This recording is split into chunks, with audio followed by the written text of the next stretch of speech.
કાળઝાળ ગરમીનો કહેર રાજ્યમાં પડી રહ્યો છે અને ત્યારે આવી ગરમીમાં ઠંડુ પાણી મેળવવા માટેના ઉપાયો લોકો શોધતા હોય છે। આજના ફ્રીઝના સમયમાં પણ દેશી માટલાઓએ પોતાનું અસ્તિત્વ ટકાવી રાખ્યું છે।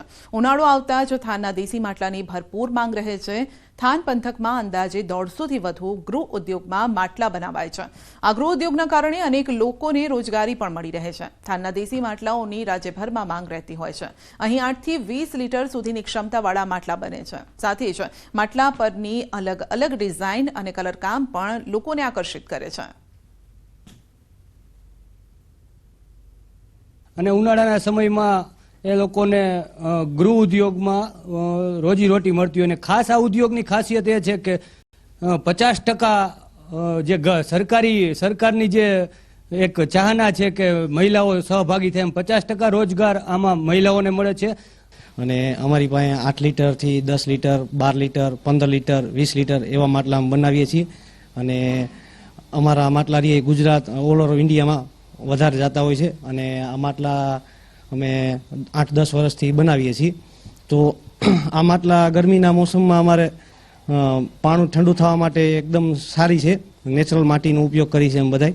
મને પેઇન્ટિંગમાં રુચિ છે। હું અહીંયા બાલાજી સિરામિકમાં કામ કરું છું અને 500-600 રૂપિયાનું કામ થઈ જાય, मतलब આખા દિવસમાં 50-60 માટલા હું કરી નાખું છું। गोधरा से आता हूँ માટલા लेने के लिए, इधर से लेकर जाता हूँ 13 नंबर 11 नंबर 8 नंबर 6 नंबर लाल માટલા આવે છે, મસ્ત ઠંડા થાય છે પાણી। सीएम भूपेन्द्र पटेले नर्मदा जिल्लाના નાંદોદ તાલુકાની મુલાકાત કરી હતી। ઉત્તર વાહિની પંચકોશી પરિક્રમા ખાતે પહોંચી નર્મદા મૈયાનું પૂજન કર્યું। સાંસદ મનસુખ વસાવા, જિલ્લા ભાજપ પ્રમુખ પણ જોડાયા હતા। સીએમએ રણછોડજી મંદિરે પણ દર્શન કર્યા। ગુજરાત વિકાસ યાત્રાધામ બોર્ડ દ્વારા આયોજિત કાર્યક્રમમાં ઉપસ્થિત રહ્યા। મુખ્યમંત્રીએ જણાવ્યું કે નર્મદા મૈયાની પરિક્રમાની સુવિધામાં વધારો થયો છે। સરકારે તમામ પ્રયાસો કર્યા છે।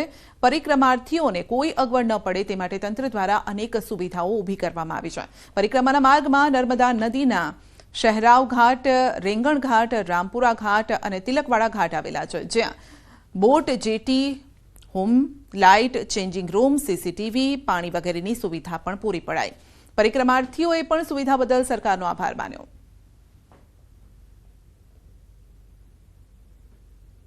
विशेष करके जो नदी में सुविधा की है, रास्ता बनाया है, वो अभी आस्ते आस्ते परमानेंट बन रहा है, वो बढ़िया है। रास्ते में सुविधा और सुरक्षा की व्यवस्था अच्छी है।